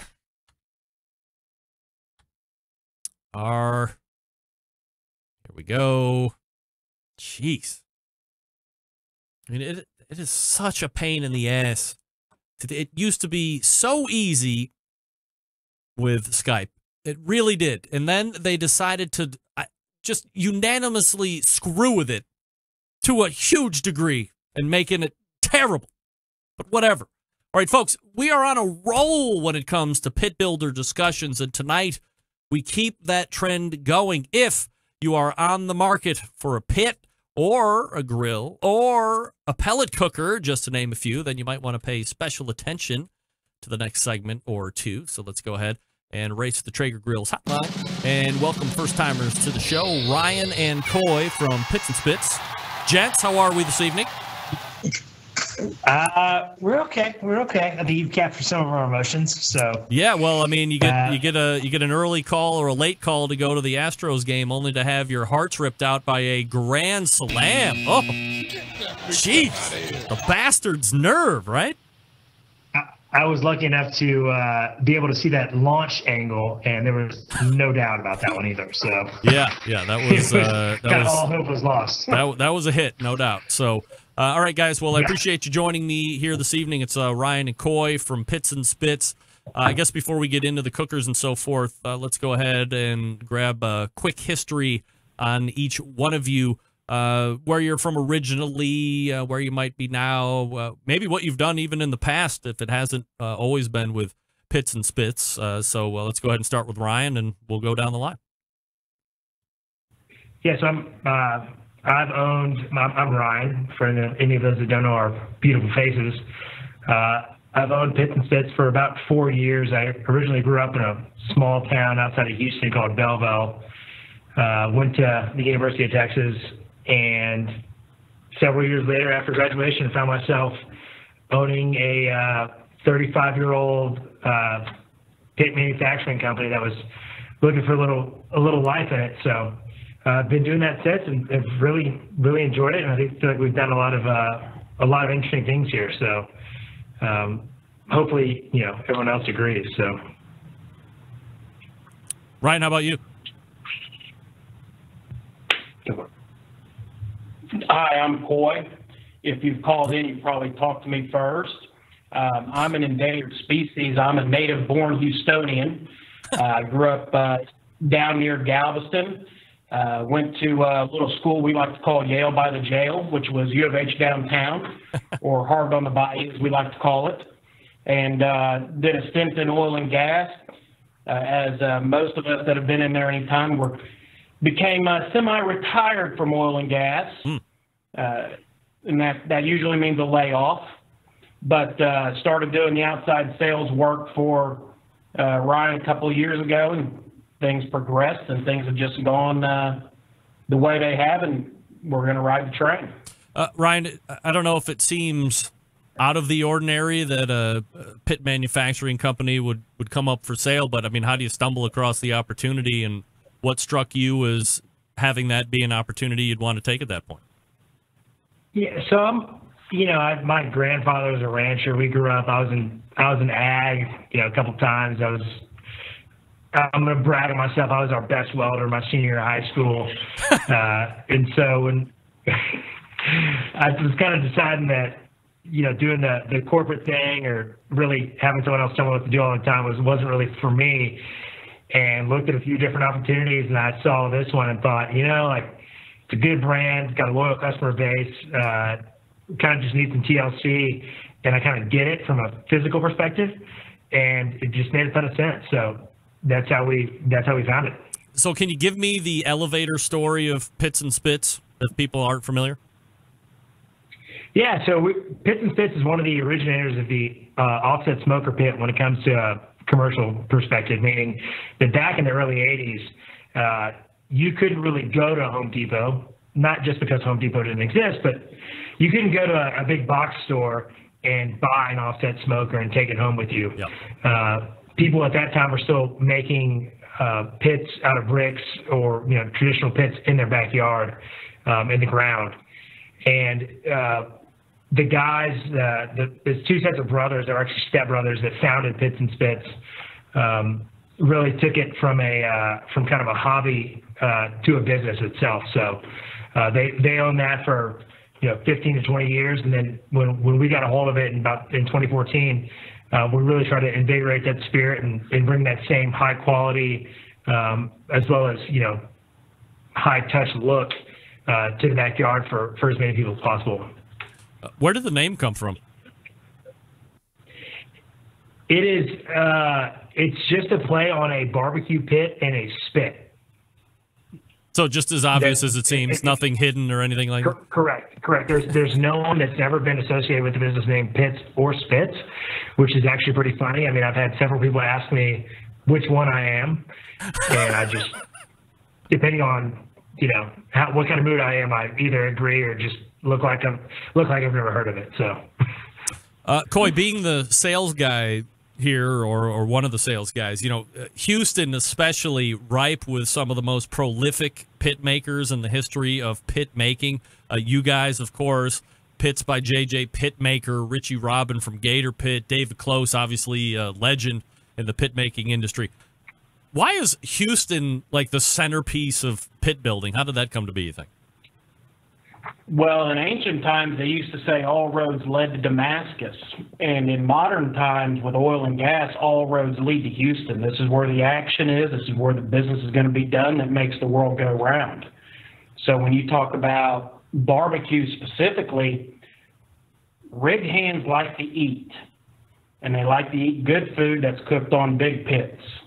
And so Houston has a natural inclination to pit manufacturing.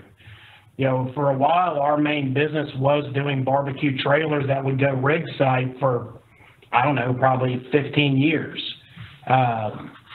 With the downturn that we've had over the past couple of years, and it's coming back now over the past year or so, we're starting to see that business come back. But it was dormant for a couple of years and then kind of went into hibernation. With that being said, pit manufacturing, like with Close, you get a lot of engineers that get into manufacturing, a lot of guys that like to tinker, a lot of guys that like to figure things out. You have a couple of one of the companies in town, they're a branch off of us from back in the 90s. But it's a hotbed. It makes for good competition, which is fun. So I guess that was kind of my next question, and either you two can answer it if you want. Was there ever a time when you thought, hey, it's so ripe with pit manufacturers here in Houston, maybe we should move out a handful of hours or move to another part of the state just to kind of stand off, or does it not really matter? No, I don't think it really matters at all. I mean, with the internet and the way that, almost every marketplace now is a global marketplace, there's no real reason to try and move outside of it. But it's also kind of fun because we get to kind of know what each other are doing and know who the players are, and it's kind of nice to kind of have a pulse on the market, right down the street. Is it pretty amicable between all you guys out there, or can it get contentious? Do you guys hang out? I wouldn't say we hang out, but I think that's just because we all are, different ages, different backgrounds. And so I think as far as I know, it's amicable. I mean, if someone else knows different, then that's news to me. Ryan and Coy joining me here on the show from Pits and Spits. The website, of course, is Pits and Spits. That's Pitts, and Spits is SPITTS.com if you want to check it out here while we're talking. So, as I had mentioned, a vast landscape of pit builders out there. So if somebody picks up the phone or drops you an email and says, hey, I'm interested in looking at a pit, how do you start somebody off from that initial contact and walking them through the purchase process? Because obviously, especially with your kind of pits, it can get pretty custom and pretty unique pretty quick. Well, if I'm the one that answers or the one that sees the email, the first thing I do is make sure Coy is fielding that, because I get to do all the fun administrative stuff. So I let him take care of the sales and most of the customer-facing stuff. Its first question is stick burner or pellet. And once we determine what they're accustomed to and what they're looking for, we'll go from there. If they're a stick burner, then I'm probably going to try and steer them and recommend a combo pit, or if they're dead set on an old school offsetter, we'll see what we can do. But the pellet is king right now. It's probably a 20-to-1 ratio. Really? Yes. 20-to-1 that you guys are selling right now. 20 pits and spits pellet cookers to 1 offset. That's about right. Holy and I think part of why that is because of kind of the price point we play in, and that it's more of a higher end product as it is. So a lot of times when you're in that arena, people want the cooker to cook for itself, right? Well, we'll get into all that here in just a minute. So when you're determining pellet or stick burner, I mean, have you ever turned somebody one way or the other? Like, do they think that this stick burner is going to act like a pellet cooker or vice versa? And you got to make sure that they have that full grasp before they decide to purchase. Typically, the clientele that comes into our office physically for the nickel tour and to talk to me specifically, they're usually going to be a little bit more educated and have some experience, right? They're not going to we don't get a lot of window shoppers. Noobs? Yeah, we don't get a lot of window shoppers. We don't get a lot of looky-loos, and we don't get a lot of novices. We will get some, but more of them have been cooking for a while. We get a lot of gray collar. It's typically going to be somebody from related to oil and gas in some way, shape, or form. If they're coming here, that's typically the profile we see. And so they're familiar with the brand. When we're talking to prospective dealers across the country, one of my first questions is, do you carry a brand that gets written into wills? And it usually throws everybody. And the reason is who gets Pap Hall's pits and spits is a subject of debate when the will is read here in Houston. Yeah. And so we go through that process, and most of them, they probably have one of our pits a lot of times, and they've heard about the pellet and they just want to see it. But if they're undecided, we just look and see, what's your experience level? Are you looking to stay up all night, or are you just looking for a barbecue pit? And we just take them down that path, and they let them, at the end of the day, they make the decision. All right, so what kind of models and opening price points are we looking at right now? If you're looking at a stick burner, you're probably going to start out at around $2,500, and it's going to go up depending on what you want and what size. You can go with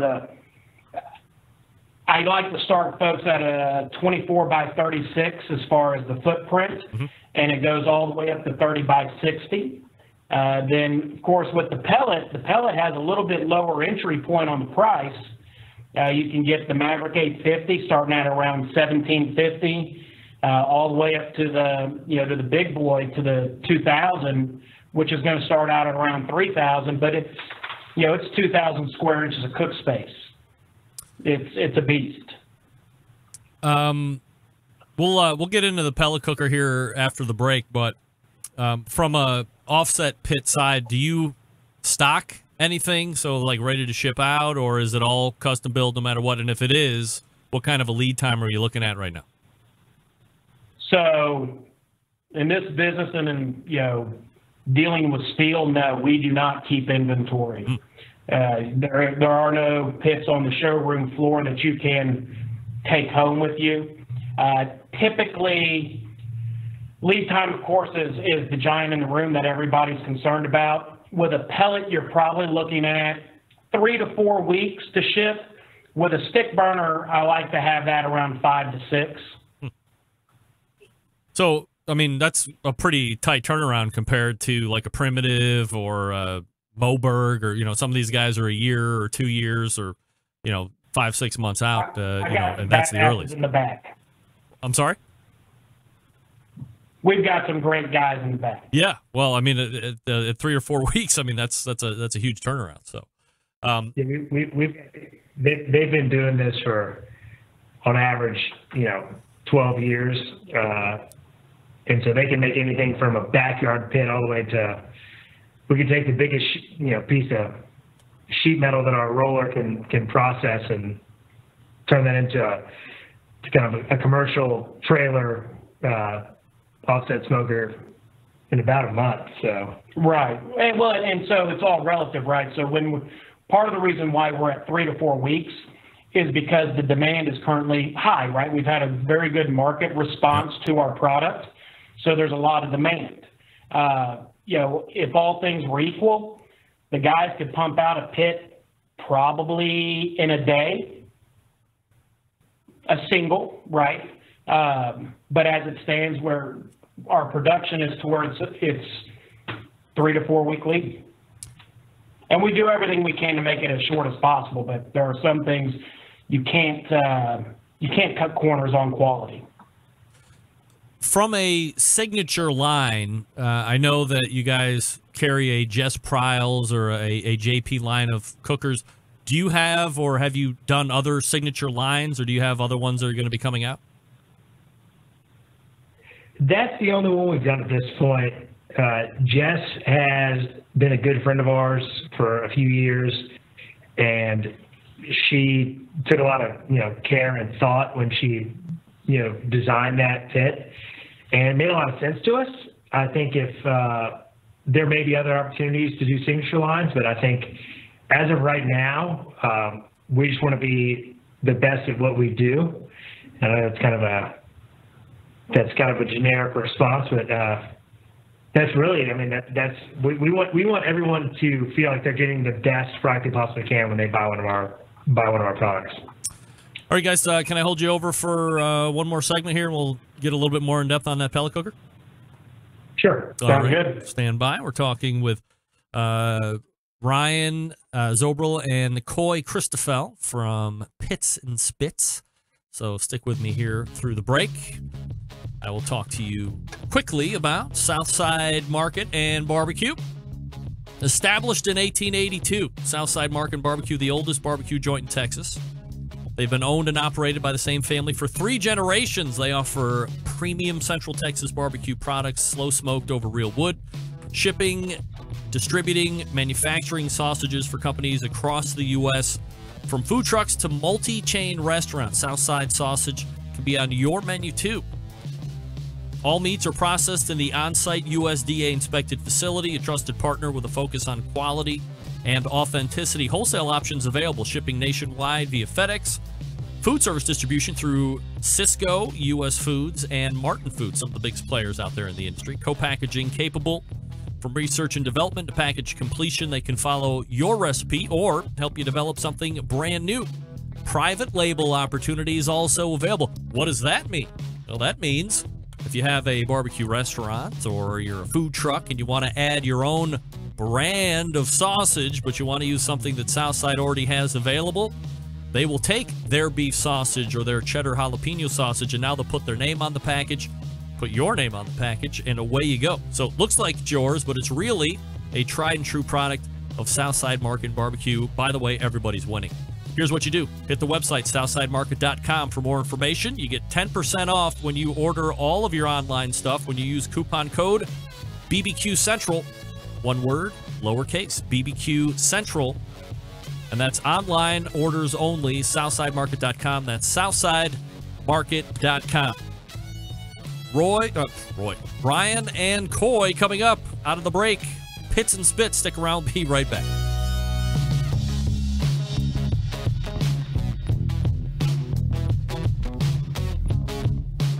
Continuing to produce incredibly mediocre content in an exceptionally professional way.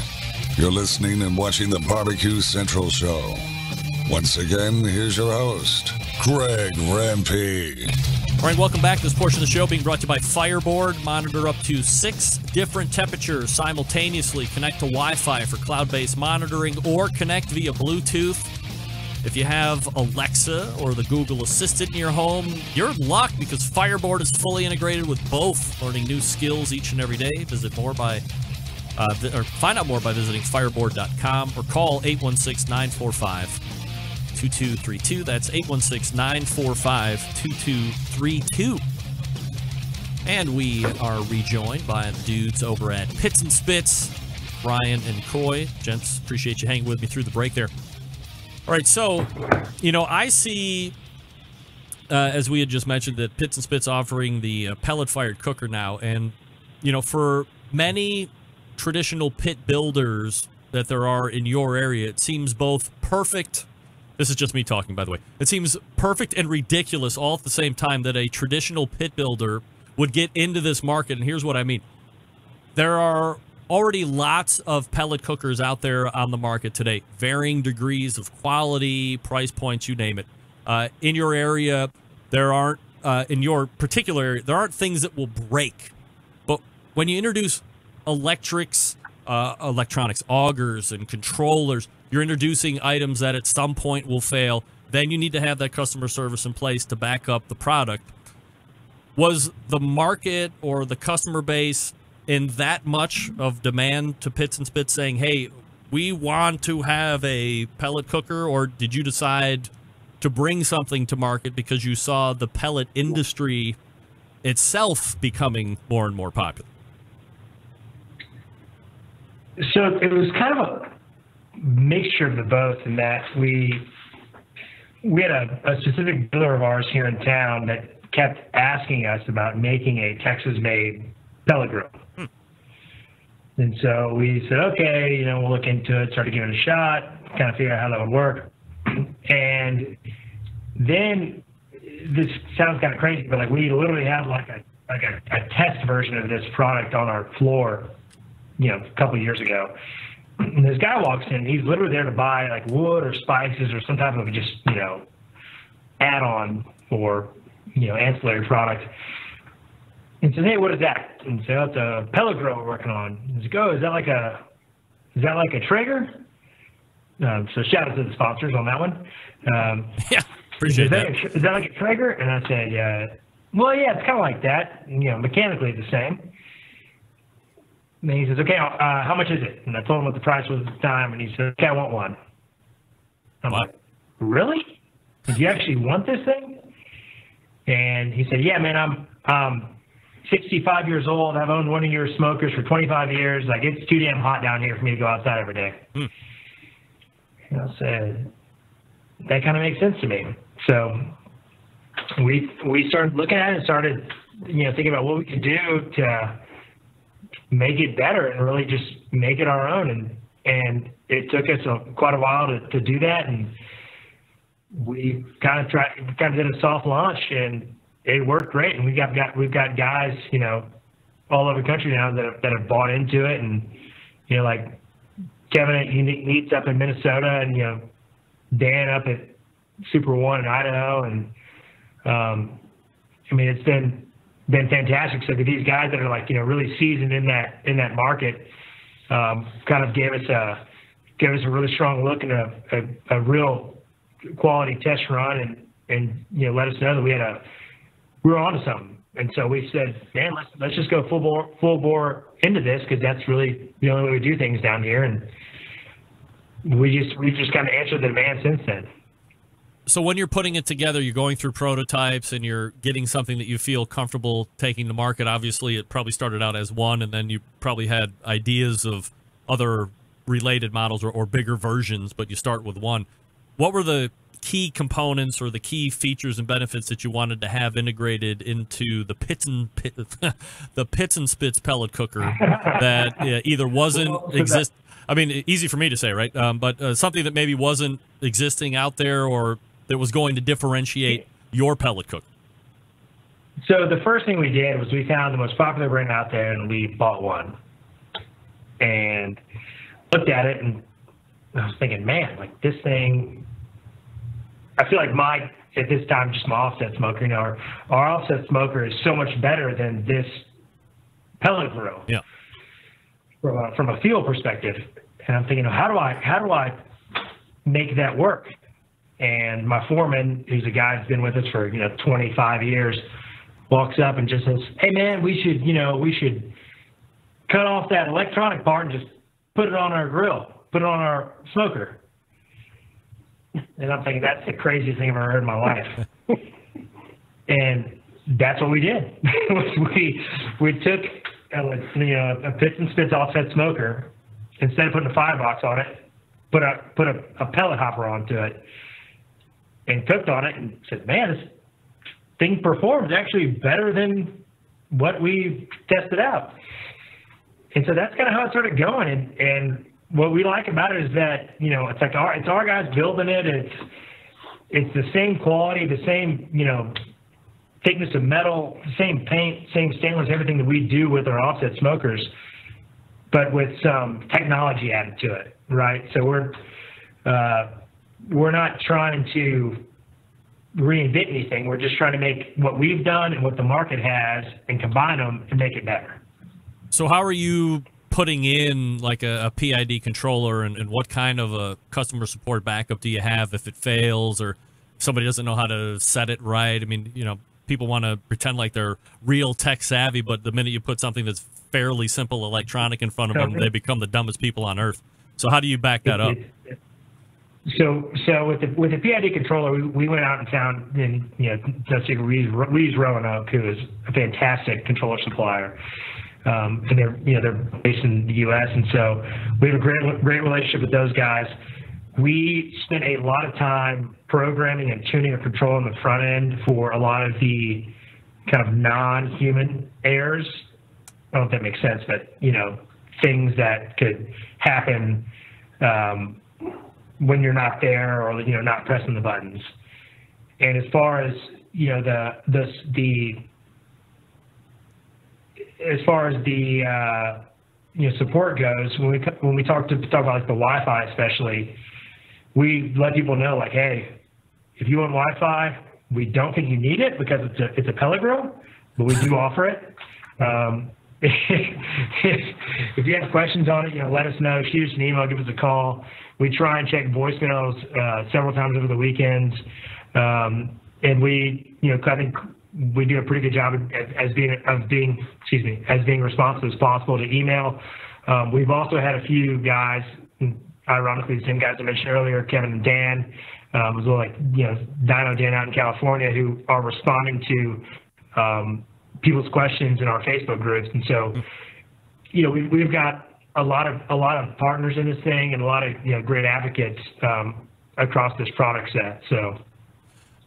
So from a comparability standpoint on the tech, and it does seem, for instance, Traeger's obviously a sponsor of my show. They've been very tech heavy and trying to have a lot of cloud-based stuff and a lot of recipes available. They have the app that you can interact through on your phone. Is that something that you're trying to get up to, or you're not trying to get to that level? Where's the competitive there? Yeah, so that's something we're always working towards.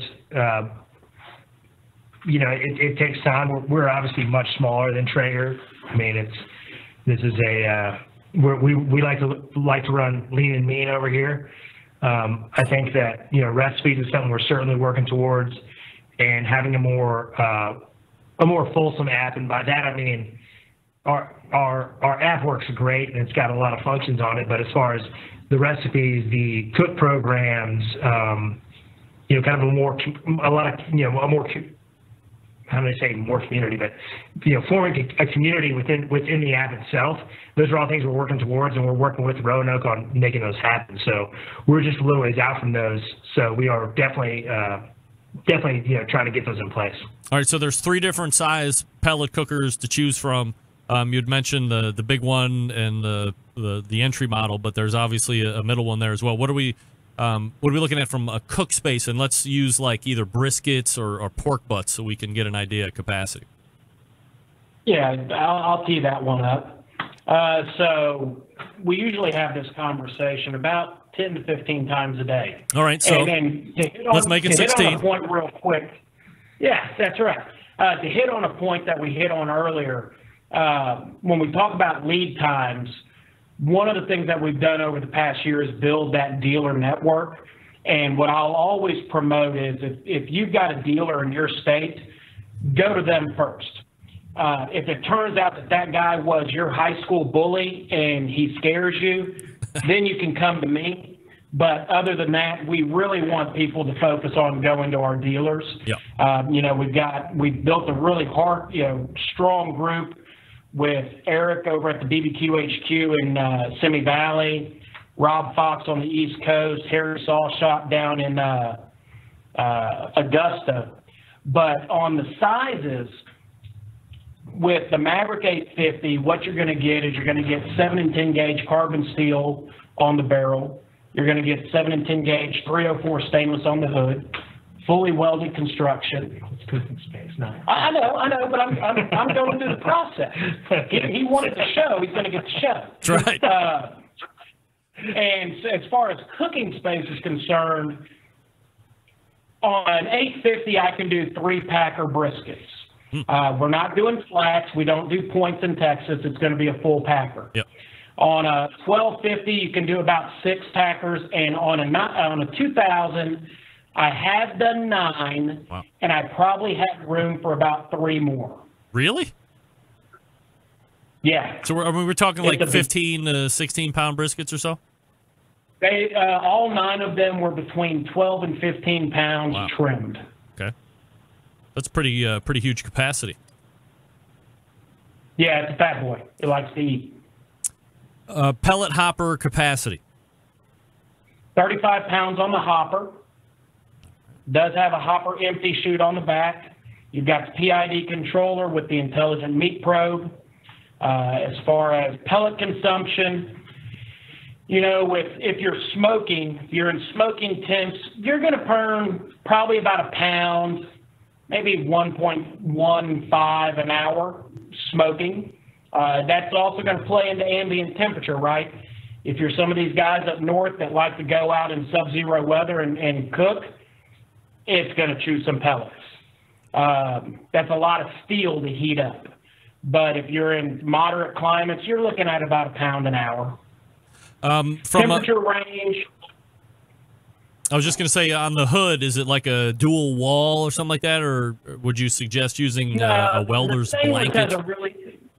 No, the magic is going to be in that you got a 10-gauge deflector plate over the burn cup, and then you've got a 10-gauge drip pan inside of it. So they're carbon steel. We don't use stainless. So those act as extremely good heat sinks, and it absorbs that heat and it radiates it throughout the pit. As far as the hood is concerned, it's 7 and 10 gauge 304 stainless. It does a really nice job to radiate the heat back in. Not necessarily the best heat sink, which is good just in case you touch it, because it will burn the hell out of you. From a competition standpoint, are you finding that some of the guys, whether they be through IBCA or KCBS or FBA, are using your pellet cookers in competition right now? We are getting more teams involved with it. We got a guy up in Lubbock that has won a couple of competitions with it. He won San Antonio with it, I believe. We had a local, several local guys. Yeah, several local guys. Grant Pinkerton, who owns Pinkerton's BBQ, used it at rodeo. A fellow named Brian Morgan with the I'm gonna mess it up, but Brush Country Cookers. They used 3 of ours on it, and on their 2000, we did a little custom work, and they were able to put in about 46 racks of ribs on it. Wow, it's huge. Not the most fun time to cook that many from a saucing standpoint, but you were feeding the masses, and it's rodeo. Nobody cares. Right. You know, there are 3 sheets to the wind by that time anyways. And then, so we've got quite a few comp teams starting to look at it. Warranties and care instructions for those? Yeah, so the objective is to build a product that you don't have to call me about. But if you do, it's going to be a 10-3-1 on the warranty, 10 years on the barrel from manufacturer defect. If you build a fire inside the barrel, that voids the warranty. 3-year on the controller, 1 year on the parts. And again, what was the relative lead time for those? If you're going direct and you've checked, if you're not in an area where we have a dealer that's Correct. carrying inventory, and most of them do, it's typically going to be 3 to 4 weeks direct. All right.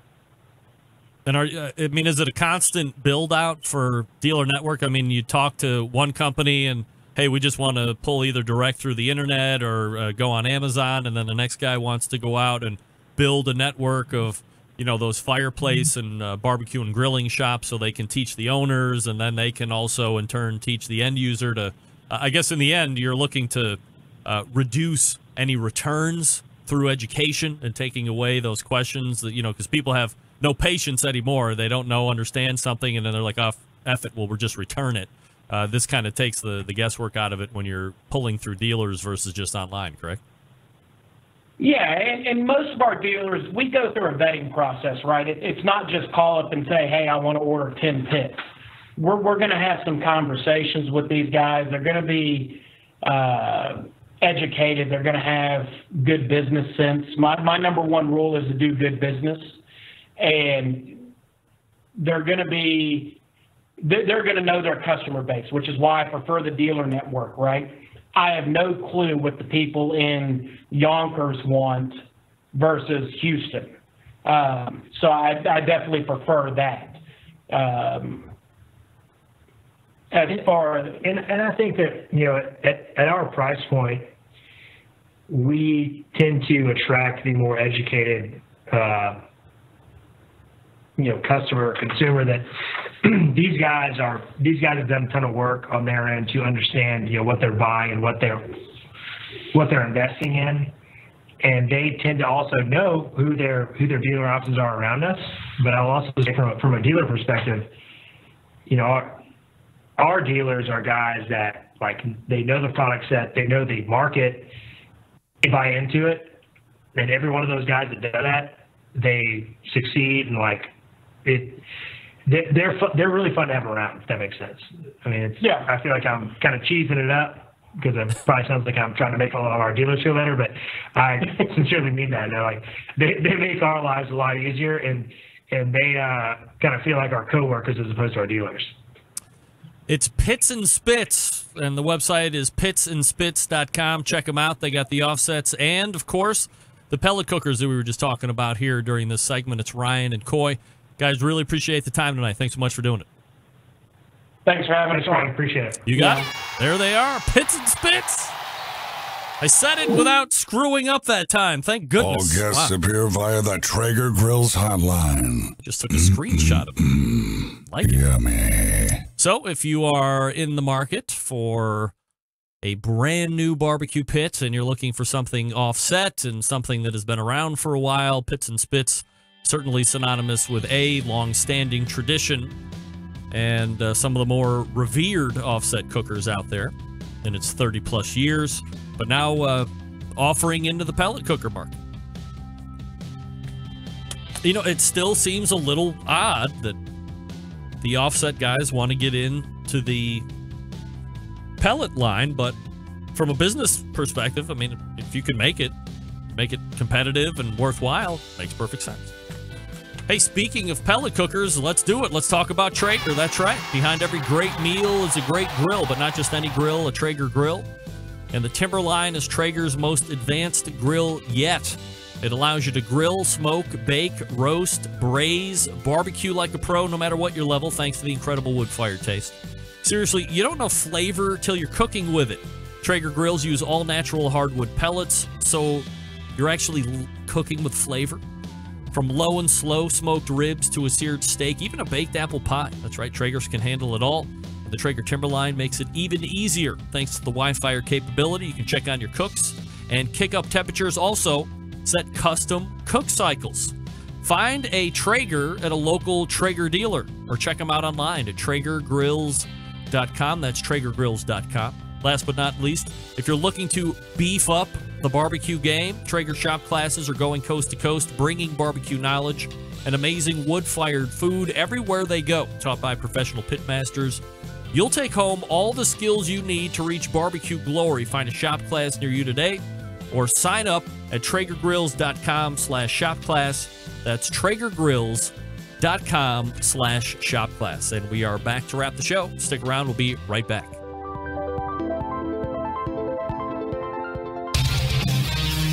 Whole packers, full racks, legs and thighs. injecting butts. If you've never heard this before, you might think you found the best XXX show ever. Let's get back to the most homoerotic host out there today, Greg Rempe. All right, welcome back. Thanks again to Coy and Ryan from Pits and Spits for joining me last segment.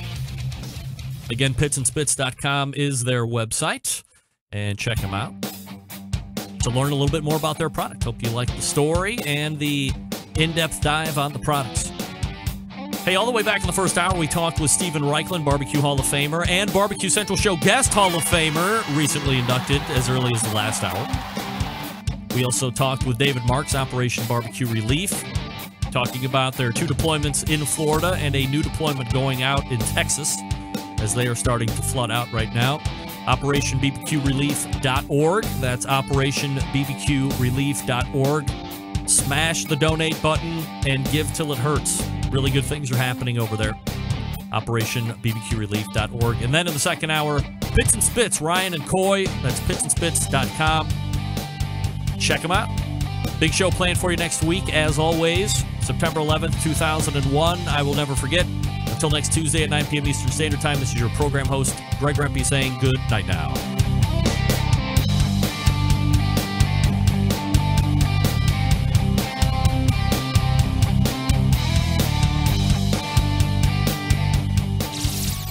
This is Jim Minion from Two Loose Screws. I'm listening to Barbecue Central.